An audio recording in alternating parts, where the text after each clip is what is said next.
Você está no canal Eu Estudo a Lição com o pastor Samuel Camilo. Hoje é sexta-feira, dia 13 de dezembro de 2024.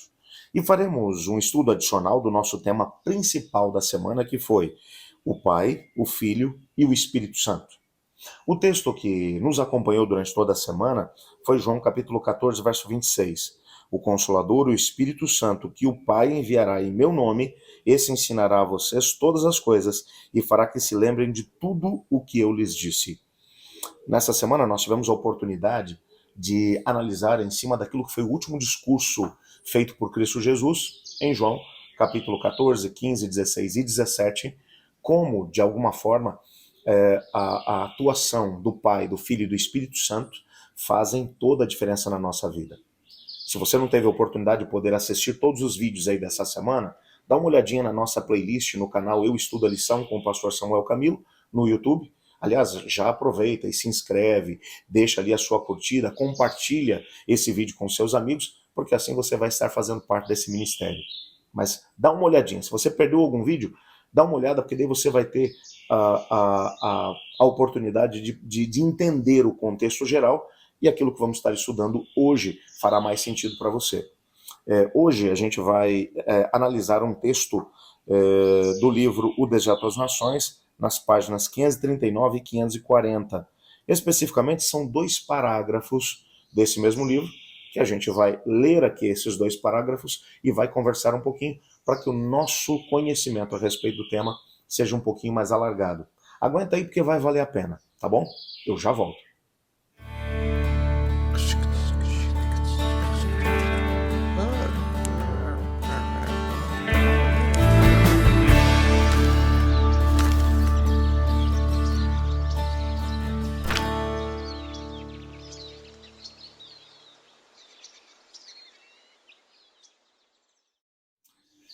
O primeiro parágrafo aqui do livro Desejo das Nações, na página 539, vai dizer o seguinte: ao avaliar quem era Jesus, seus oponentes o julgavam segundo a carne, de acordo com os padrões humanos. Isso talvez fosse o pior, ou pior ainda do que julgar segundo as aparências. Em João capítulo 8, eles reconheceram os critérios da carne, isso é, da humanidade decaída, que vive no mundo caído, e não se importa com a orientação do Espírito Santo. Eles viram a carne de Jesus, por assim dizer, mas nunca refletiram sobre a possibilidade de que ele fosse o Verbo feito carne.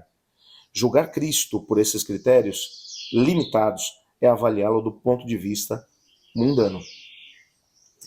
Ellen White está trabalhando aqui a ideia de que uma das razões pelas quais Cristo Jesus acabou sendo rejeitado pelas pessoas do seu tempo, principalmente pelos líderes religiosos, é que eles olhavam Jesus apenas na perspectiva humana. Bom, se você olhar realmente na perspectiva humana, sem levar em consideração os textos que mencionavam de forma clara que era assim que ele viria, até porque quando você vai para Isaías capítulo 53, que é ali o texto que menciona o servo sofredor, que é, na verdade, o Messias, o texto vai dizer, ele era sem forma e formosura. Não havia nada nele para que o desejássemos, nada que chamasse atenção no aspecto humano. É verdade que as pessoas do tempo de Jesus estavam estudando as profecias. Haviam muitas pessoas que estavam clamando para que o Messias aparecesse. Aquele era o tempo do cumprimento das 70 semanas de Daniel. Era o tempo do aparecimento do Messias. Daniel havia deixado claro qual seria o ano no qual ele começaria o seu ministério, quando é que ele morreria, e ao mesmo tempo até que ponto a salvação estaria ligada à nação judaica. Até o ano 34 da nossa era. Estava tudo registrado ali na profecia das 70 semanas de forma matemática. Datas foram estabelecidas. Não é à toa que, como diz Flávio Joséfo, aquele foi um período em que muitos falsos messias apareceram. Entre eles, aparece Jesus.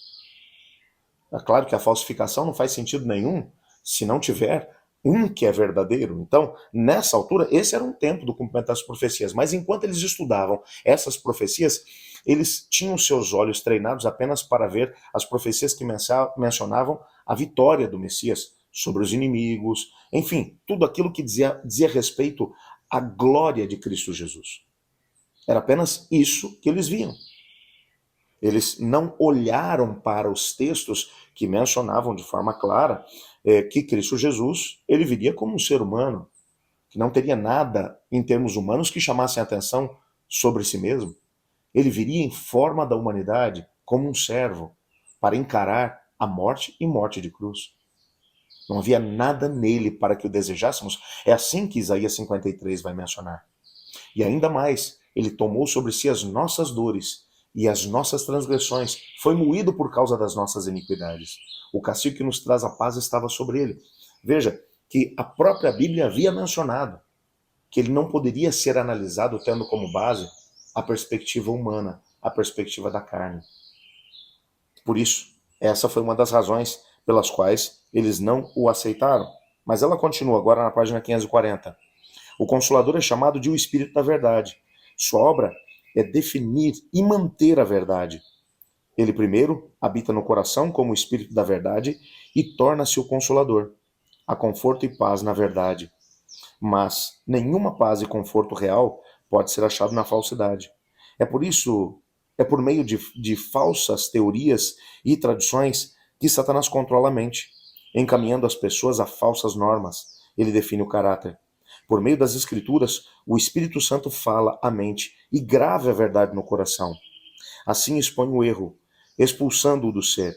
É pelo Espírito da Verdade, agindo por meio da palavra de Deus, que Cristo conduz a si o seu povo escolhido. No segundo parágrafo, nós já descobrimos aqui uma coisa.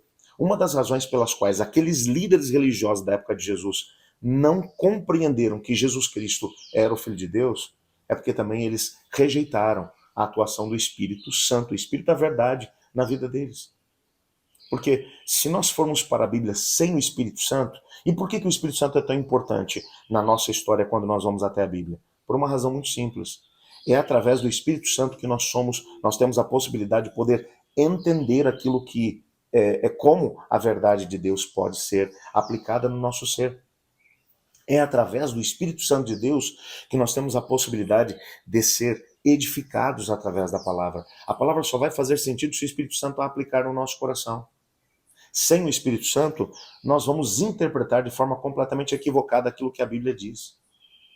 Por isso, no momento em que vamos à palavra da verdade, e como já mencionamos essa semana ainda, a palavra é da verdade, por quê? Porque ela veio à existência por meio do Espírito Santo, como Pedro vai dizer na sua primeira carta, no capítulo 1, versículo 21, homens santos falaram da parte de Deus movidos pelo Espírito Santo.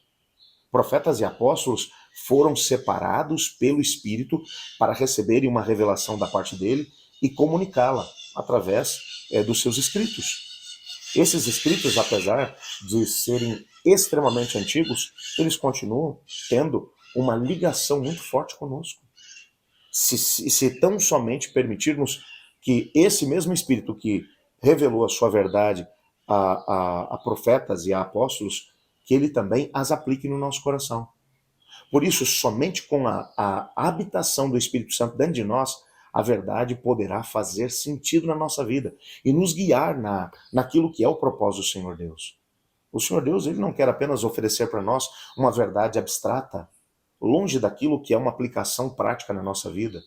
A verdade de Deus revelada em sua palavra norteia cada caminho da nossa existência, norteia as decisões que devemos tomar a cada dia, nos mostra que não estamos sozinhos e que, ao mesmo tempo, nós podemos, sim, alcançar a vitória sobre as nossas dificuldades e problemas.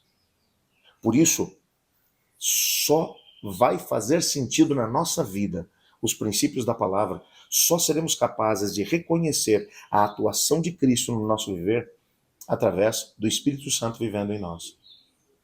Por isso, hoje, a nossa oração deve ser: Pai, eu sei que o Senhor está dirigindo o plano da redenção, mas também está dirigindo a minha vida. Pelo que Cristo fez na cruz do Calvário, hoje eu venho diante do Senhor para te pedir que o Espírito Santo de Deus dirija a minha vida e aplique à minha existência aquilo que foi revelado da verdade através de apóstolos e profetas da antiguidade, para que a minha existência tenha razão de ser aqui, nesse tempo e nessa geração onde eu estou. Una-se a mim enquanto oramos dessa forma ao Pai? Obrigado, Pai, pelo privilégio que temos de entrar na Tua presença e saber que somos ouvidos. Obrigado porque Cristo Jesus é o caminho, a verdade e a vida. E por Ele nós podemos chegar até o Senhor. Pedimos que o Espírito Santo aplique na nossa existência cada conceito que foi revelado aos profetas e apóstolos da antiguidade. Que a Tua palavra, que a Bíblia, seja a regra de fé e prática para a nossa vida. E que tenhamos a oportunidade, através dela, entender como viver a nossa existência ligados a Ti. Pois é em nome de Jesus que oramos. Amém. Eu estudo a lição. E você?